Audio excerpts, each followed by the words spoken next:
What's up, friends? Welcome to part 1 of the Beginner to Advanced Guide for Brawlhalla. My name's Drop. I've been playing Brawl since closed beta. I've been Diamond since closed beta as well. I've mentored dozens of players in this game and put on hundreds of tournaments.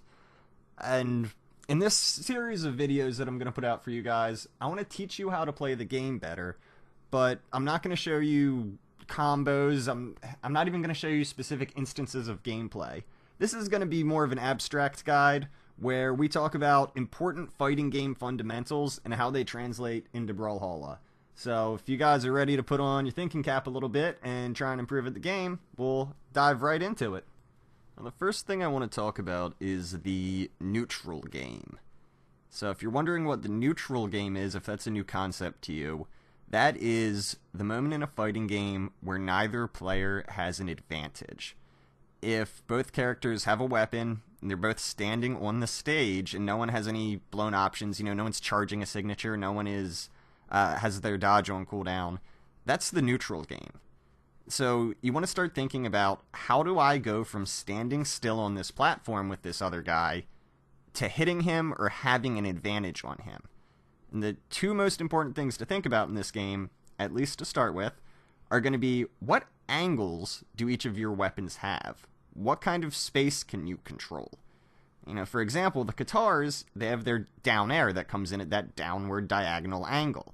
So if you're fighting against a Blasters player and they're grounded, they don't have a very good option if you down air them while they're standing on the platform. So if you could, for example, run, dash, jump in, and throw a down air, the Blasters have a hard time responding. Now, alternatively, if both players are grounded, the Blasters have their side light, their down light, their end light. Every option is going to beat out the Katars because they have so much more range on them. So these are some of the things you want to start thinking about. And now, while some attacks are going to control those angles, other attacks explicitly control space. And that's stuff like long signatures, moves I said like the Blaster downlight, axe recovery, something that just throws active hitboxes out. Now, I'm going to do a future video on just the neutral game, so I don't want to overwhelm you guys with it now. And the last thought I want to leave you with is to think about how you're engaging. Think about what types of engages are working, from the air, from the ground, from these angles, and then think about why they're working. Does the opponent not have a move that can answer what you're doing? Or is the other player simply not throwing that move out? That's something you really want to pay attention to, especially if you're in silver or gold, where your opponents a lot of times won't know the right answers to situations. You don't want to build these bad habits of relying on one move that players in mid-gold or platinum will easily be able to counter. The second thing I want to point out to you guys, it might be a little obvious to some of you, but I still want to make a point to say it, and it's about recovering. A few points to make. One, do not take the most obvious route back to the stage or the ledge. A lot of players at low elo do that, and it makes you very easy to ground pound or down air. Second one is, do not burn your options for no reason. Don't dodge or recovery when you don't need to. And the very last thing is to be mindful of the push-off column. If you don't know what the push-off column is, it's where you wind up when you jump out of wall cling. And there's actually kind of a mind game that happens once you get to a certain elo where you might be trying to bait another player into either staying clung to the wall or jumping into that push-off column wherever you preemptively throw an attack. That's going to bring me up to my next topic here, which is finishing kills. Now, while it's generally a good idea to try and land a high force move when you have the opponent in the red, you have to be careful. You don't want Lucian syndrome, where you're spamming signatures, or maybe just spamming that meaty side air, desperately looking for that kill. If you're fishing too hard, you're going to be very, very, very predictable. Sometimes you have to mix it up a little bit. Low force moves that can't KO on their own can still set you up for kills.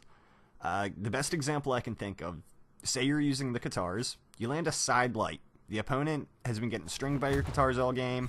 They dodge, jump up into the air. They're now set up for a recovery. Chase them, hit the recovery on them, maybe a gravity-canceled signature, maybe catching them with the signature when they land. You have a lot of options to finish that kill, and it all starts with landing that side light. So, while you ultimately do want to land a meaty move, don't fish for it too hard, and recognize that non-kill moves can set kill moves up to happen. We've touched on neutral game, staying alive, and finishing kills. So the last thing I want you guys to think about, and the last thing I want to talk about, is mindsets. Mindsets are super important in Brawlhalla. Brawlhalla is a game that is 95% mental. So one thing that you're going to need to do is stay positive. This sounds silly to say, I understand that, but you really need to take this to heart.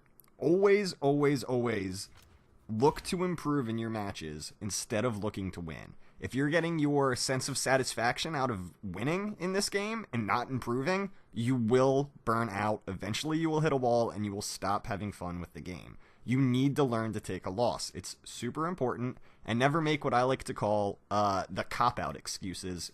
You know, blaming anything but yourself. The most common one in Brawlhalla is blaming the opponent's playstyle. Oftentimes saying they're not approaching, they're too parry. You can't do that. If you are in gold and a 1400 elo player parries you out every time, it's because you're too predictable. You're doing the same thing over and over again, period. No other excuses. You need to go back and watch that replay. And watching replays and getting value out of watching your old matches is something we're going to talk about in the future. But you need to go back, look at that replay, and say, why did this guy kill me? And you need to objectively look at why you lost. If you're not able to do that, you will not improve. Thank you so much for watching. And again, guys, this is just part 1 of a series. So next time we're going to go way more in depth. We're going to be talking about adapting to opponents mid-game. And if you like this style of video, this style of teaching compared to my old ones, let me know in the comments. Toss me that YouTube subscribe. Let me know that you liked it. Thanks for watching, guys. Have a great one.